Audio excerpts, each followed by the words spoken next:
A new report reveals the number of law enforcement officials being killed on the job in gun-related incidents is up. According to an annual fatalities report from the National Law Enforcement Officers Memorial Fund, 64 officers died in the line of duty from firearm-related incidents last year. Now, that's compared to an average of 53 officers a decade ago. Correspondent Brooke Shafer is live. So, Brooke, do we know why this is happening? Well, Nichole, I spoke today with the executive director of the National Law Enforcement Memorial Fund. He said he thinks some of the underlying factors here are things like social unrest and the sometimes negative conversations surrounding our police officers. Like you said, 64 officers shot and killed in the line of duty last year. One of those police officers worked at this department. Outside the Miami-Dade Police Department in Florida, there are signs remembering Officer Cesar Echeverry, the 29-year-old officer shot and killed chasing a robbery suspect. Shots were fired, fatally wounding one officer on scene. In October in Bristol, Connecticut, Sergeant Dustin DeMonte and Officer Alex Hamzy were shot and killed. State police said the officers were ambushed. Those officers, part of what one group is describing as a troubling trend.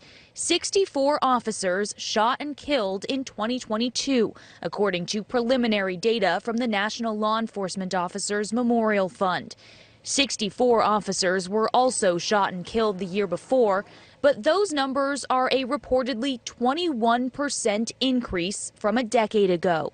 From our viewpoint, it seems to us that there's just no question that the conditions out on the street for the men and women in uniform have been and are becoming more dangerous. Bill Alexander is the executive director of the National Law Enforcement Officers Memorial Fund.